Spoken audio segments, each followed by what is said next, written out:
Ever since I saw Blade Runner, it has been one of my all-time favorite science fiction films. It is science fiction done extremely well. The atmosphere of the movie is incredible, the tone is wonderful, the characters are deep, even the androids. It's not only science fiction, it is very much film noir. Kind of a throwback to the 1950s detective stories, but in a futuristic world where instead of hunting criminals, the detective is hunting androids. The film was adapted from Philip K. Dick's 1968 novel, Do Androids Dream of Electric Sheep? I've read that book from cover to cover numerous times in high school, and picked it up again while I was deployed floating out at sea in the Navy. Both the novel and the film are fantastic in their own way. They both hold a very special place in my heart. If you haven't seen the movie, if you haven't read the book, I can't recommend them enough. Oh, and then there was the Blade Runner PC game that came out in 1997 that I used to play all the time. It was a point-and-click adventure game. I had a lot of fun playing that. So we're getting a new Blade Runner movie, a sequel. It's titled Blade Runner 2049, and a teaser was just released a couple days ago. The mood of the teaser fits right in with the mood of the 1982 Blade Runner. One of the little Easter eggs from the trailer is,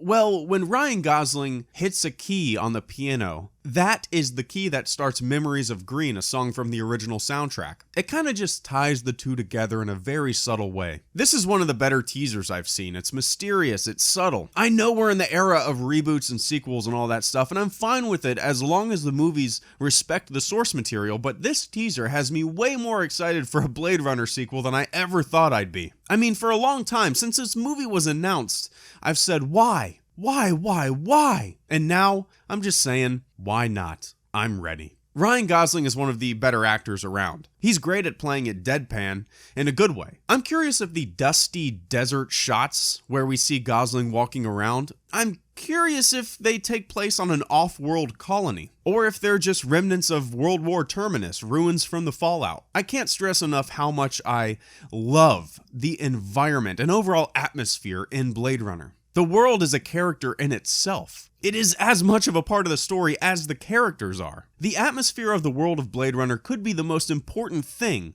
along with the deep existential questions that arise from the original, that the sequel has to get right. Blade Runner is the type of science fiction that makes you think. I can only hope the sequel does the same. Blade Runner 2049 is being directed by Denis Villeneuve, whose most notable directing credits include Prisoners, Sicario, and Arrival. Hampton Fancher wrote the screenplay. He wrote the screenplay for the original, the first Blade Runner movie too. And backing him up on the screenplay credit is Michael Green, who is primarily known for writing episodes of various TV shows such as Smallville, Everwood, and Heroes. He also wrote the screenplay for Green Lantern.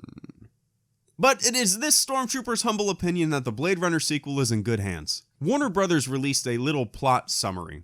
Quote, 30 years after the events of the first film, a new Blade Runner, LAPD Officer K, played by Ryan Gosling, unearths a long-buried secret that has the potential to plunge what's left of society into chaos. K's discovery leads him on a quest to find Rick Deckard, Harrison Ford, a former LAPD Blade Runner who has been missing for 30 years.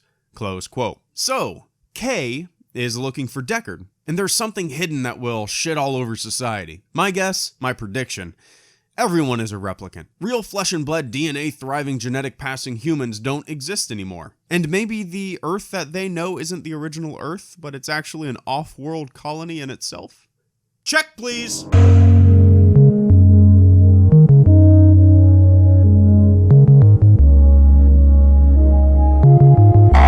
With you would connect